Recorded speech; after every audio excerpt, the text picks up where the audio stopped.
What do you know about the Deathly Hallows?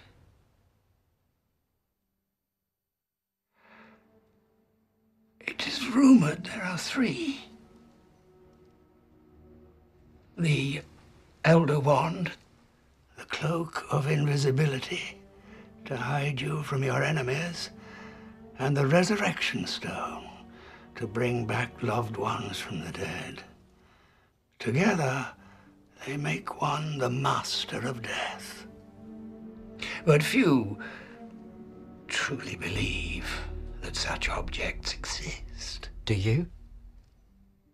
Do you believe they exist, sir? Well, I see no reason to put stock into an old wives' tale. You're lying.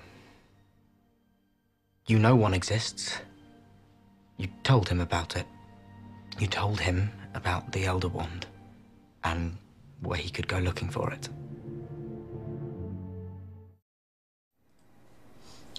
So this is that's it. That's the end of the series of the Harry Potter saga. So this is kind of a big deal for me in a way. It starts off when I was 11 years old. I saw the first movie, and here's a child who is just like in constant awe when he discovers this new world that he had no idea even existed, and he's just amazed at every little thing he sees and all the little, just everything.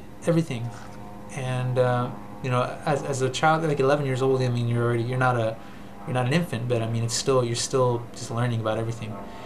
And I guess you could say that about today, but as a child though, you just have that awe, you have that that wonder. And as you get older, you kind of lose that, and you become apathetic. And so when I hear people dislike Harry Potter, I kind of do. I can see why someone wouldn't like Harry Potter, but some people just like scoff at it. They kind of just go, Harry Potter, you like that? You watch that? But they become a little apathetic and a little, I don't know, or at least that's the way I'm seeing. I'm building a general picture here, but that's probably not the right thing to do. So probably just don't like the movie for whatever reason.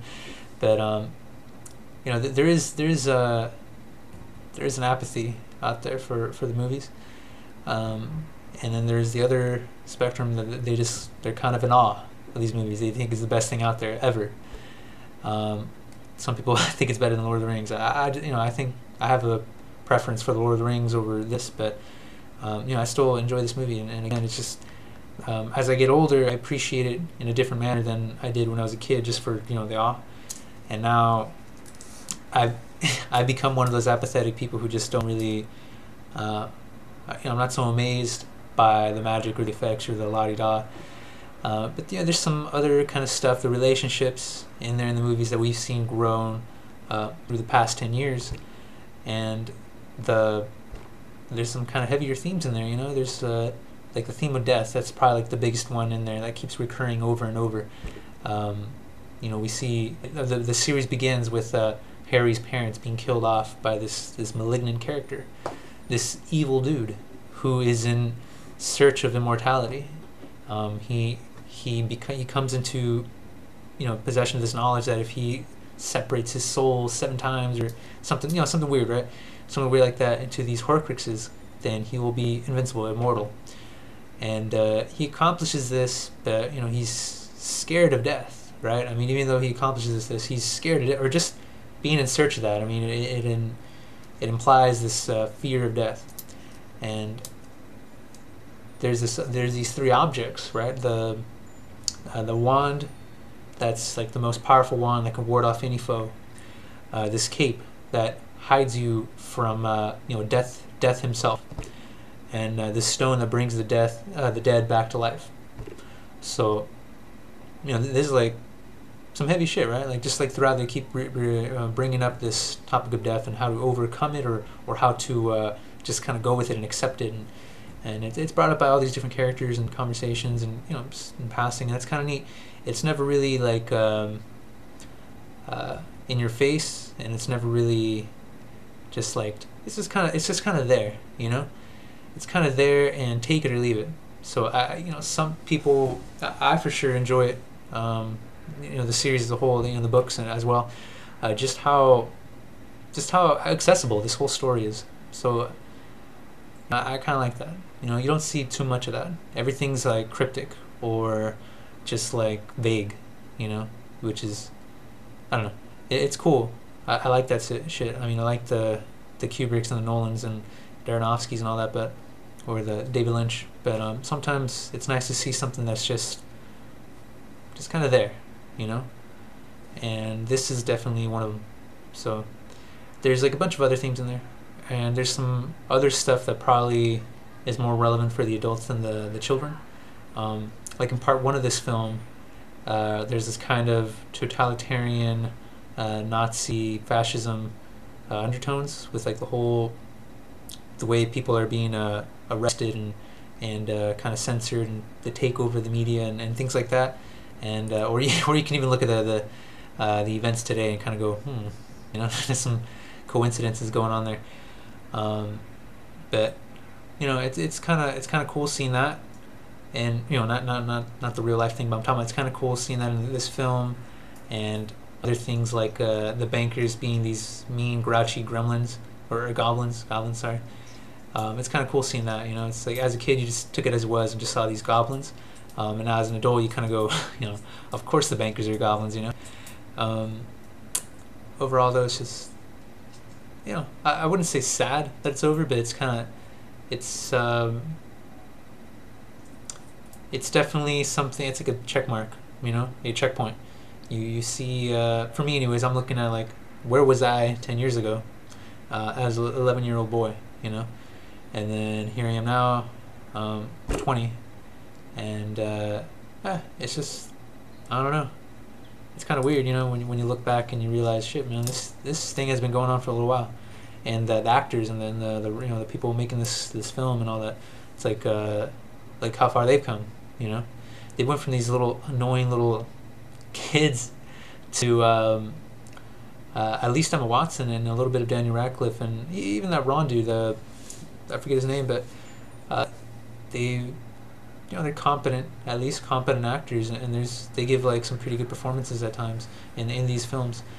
And yeah, I mean, this series made directors. Alfonso Cuarón, the guy who made Children of Men, like he would not be able to make that movie if it wasn't for the Harry Potter. So this series is important, whether people kind of like it or not. I mean, it's made it made at least one good director, or at least like brought him into a field where he can kind of do what he wants. So and then some actors who hopefully we'll see more of, and hopefully they'll be growing even more so, because I mean we've seen them grow, right, as kids and as characters and as actors. So I'm curious to see what else they'll do, if anything at all. And I'm curious to see where we'll be, another 10 years from now. But I don't know.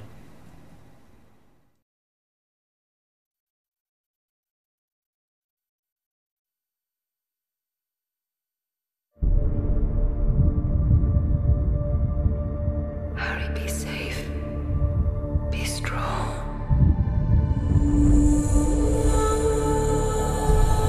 Harry Potter.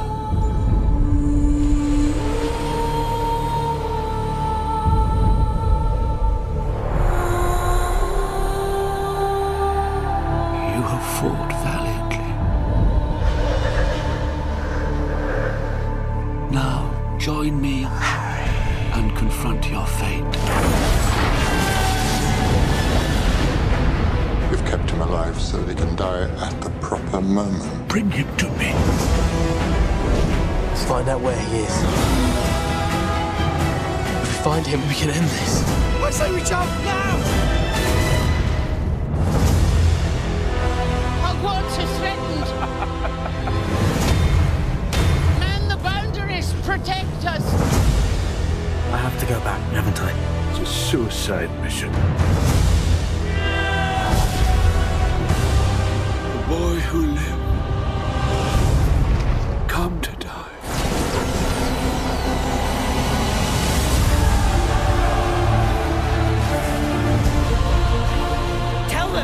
that night. How you looked him in the eye. A man who trusted you and killed him. I never wanted any of you to die for me. You'll stay with me. Always. Until the end. Come on, Tom. Let's finish this the way we started it. Together.